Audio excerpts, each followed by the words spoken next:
Yeah, you know, a lot of getting better is surrendering and releasing. And I was talking to my friend today about like my friend, like he likes to post YouTube videos, but like he hadn't posted in a while, and sometimes he goes through these issues with consistency. And I thought it was just another issue with him, like making up all these stories of getting all your ducks in order before you can release a video and perfectionism, all this stuff. It was something else. It was something way different, and he understood what I was saying, and then it was a different perspective. But besides the point, that conversation I was trying to have with like was okay. Go back a couple videos, like a couple weeks ago. I made a video called like something about creativity and releasing. Like releasing is a skill in it of itself, especially as when it comes to creativity. And I talked about how like a lot of times in art school they'll have you like just burn your fucking art. They'll just have you like spend a week on a piece and just burn it to like show you like to be detached, right? And so you're not so attached to the final product and more so like passionate about the process. I mean, it's the same thing. And I was telling you when Julianne was cooking me about wanting to be the best in Melee, and she's like, people that want to be the best are like losers because they care. It's more of an ego thing. You care more about being the best than just like loving and falling in love with the process and being passionate about the thing you're doing, right? And so I talk about this release a lot. I kept telling him where you need to release, but the release is beyond just like releasing a video or releasing this painting or like releasing like it's about there's things you got to do, and they build up pressure inside of you. And you have all these things that you want to do, and that you need to do. Oh, I need to clean the house. I got to do my laundry. Oh yeah, I'm like really upset with my friend over this thing, but I don't want to talk to him about talk to them about it. Or oh, me and my mother are having this issue on this one subject, and I really don't like want to talk to her, but I might have to talk to her about it. Or like, oh, I need to like get back to these couple people in email that I haven't been able to get to. Or like, there's all these things that you need to do, that you have to do. Or like even knowing like, okay, for me to truly forgive this person in my life, I need to do X, Y, and Z. And for me to overcome this test in my life, I need to do X, Y, and Z. And you're just postponing the X, Y, and Z. And when you have so many X, Y's, and Z's, they build up and they create pressure and pressure and pressure, and that's what leads to a lot of anger. Or you become not burnt out, but I mean, you a lot of times you start spazzing out your anger, or you feel so much weight on you that you shut down, right?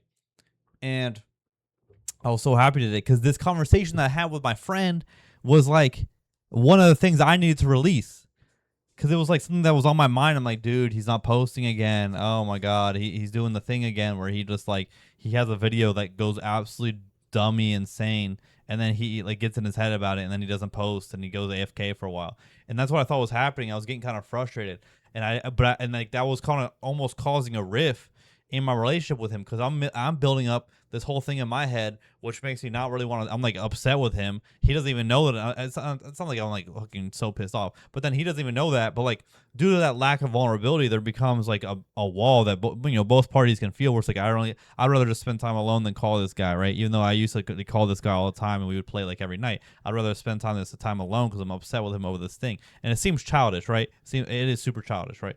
And that's something that's one of my really big things I want to work out. Is I'm so bad with confrontation, and I'm so scared of it. And so a lot of times I'll like I'll let this pressure build up, And I don't know. Today I just like told him, I sent like a 13-minute voice memo to him about what I was thinking about, and then he told me his perspective, and it was like something I wasn't even like it wasn't even thinking about. And he was like, yeah, of course you're not thinking about it, like because you didn't, because I didn't share it, right? Like you know we're like yin and yang, right? Like we're good at opposite things, and that's why we butt heads a lot. But like if I take the good things from him and he takes the good things from me, we'll be like a freak of nature, right? And that was something that was a pressure that needed to be released on me, because now the relationship's good again. I feel close again. We both feel close again, because closeness is important. And like the relationship with my father, for example, I have a pretty I've had a pretty bad relationship with my father my whole life, and he may not think that. And I've tried to like forgive and do this, and it's just like I view him as in almost like a character way. Like he's a character to me. Like I view him as like an amalgamate, like regarding how he views the world and all these things. I just have like I've pigeonholed the fuck out of him, right? Where I can't even see him. I don't even know who he is. Like I have no clue who he is at all. And a lot of it is demonization of him. And I even remember like I went on vacation with him and my mom and my fiance like last month, 2 months ago, and it was going great. And then we had this conversation during dinner where I just like it pissed me the fuck off, and it just ruined my vacation. And he was just expressing his feeling. He didn't even mean to piss me off, and he really didn't even say anything crazy. But I took it as, oh, so this means you're this. 'Cause, I'm like extrapolating what he's saying and going on this line of like you're a piece of shit, right? And today, like, we just got in this long chat on text because I reached out to him about the Thomas Massey situation. If you guys have seen, I'm not going to go into detail of that. Look it up. But the Thomas Massey situation over in Kentucky.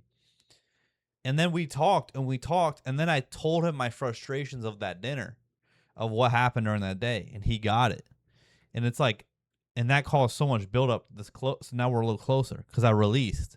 And it was like, oh, shit. Like in 2 days, I've gotten closer to my dad, and I gotten back to being close with my friend.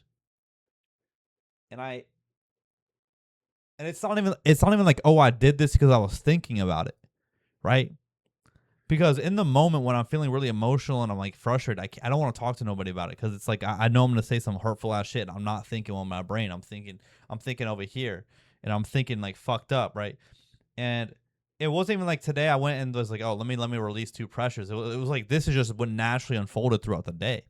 And it ended up being that I talked to two people I love about two things that were upsetting me in regards to them. But I didn't even talk. I wasn't even frustrated when talking about it. I was grounded, and it went great. I was like, oh shit, wait, my dad's actually pretty cool, right? And I've always known my dad's a pretty cool guy because he's saved like fucking since I've known him. He saved like five people's lives, like some stupid shit, right? Like he saved two people drowning since I've known him. Every time there's a car crash, something he's like he stops and probably like over the weekend he helped like this mother with two kids in the back. Like she was like something really bad. She didn't even have an accident. She was pulling on the side, and I think she was having like some sort of like mental crisis or heart attack. And like he like waves over. He finds a police officer, waves over the police. He's like conducting this whole thing to save her, help the kids out. I'm like this guy's a fucking freak, dude. And there's a lot of good things to take from him, but I can't see those good things a lot of time because I'm so like not releasing the pressure of like rather than being like, hey, like I don't like what you said here, or even just being like, yeah, but here's how I feel, you know, about this situation, and then they would be fine. But I can't see the good side. Like he's just a normal dude, and really what's helped him a lot though, reground himself. Honestly, is my mom and what happened in January of her getting re-diagnosed with cancer. It's really like when I was talking about this politics, he just kept texting me. He's like, dude, I don't give a fuck about this. He's like, this is how it's always been. He's like, I don't give a fuck about any of this anymore. Like all I care about is that mom's healthy, is that the kids are good, and that the money's right. Like I have my priorities straight. I was like, fuck, dude. This guy's a warlock. And I literally hit him with a third eye. I was like, bro, see, this is what I'm trying to say. And he's like, dude, he's like, if there was an independent president, I would vote for him. But there's not because the two-party system is fucking there to make us decide and divide and conquer us. I was like, what? This guy's cooking. But anyways, so my point of the stories is that like it's not about going throughout your day or like on a day and be like, oh, I need to release. It's about like I don't know, when you're really pent up, you feel like, and especially as a creative person, when your creativity is like dead, and there's blockages, it's usually because you got to release something. There's something you got to release. You're feeling anxiety in your throat, in your head, in your back, in your chest, in your stomach, in your dick. You got to release. There's something there's something there you got to release, and your body will tell you signs, or even like I don't know, right? But you're always a pressure cooker, and you sometimes got to turn that knob to make that smoke come out, bro. And that's all I'm trying to say. So today was very successful. Like today was such a successful day. Like I talked to my dad more today than I have in fucking months. You know what I'm saying? And me and my friend are good. And yeah, like what more can you want? What a great day. I just got back from a big walk. She's fucking clonked. Wait. Gas out of her mind. It's about to rain. And yeah. you know.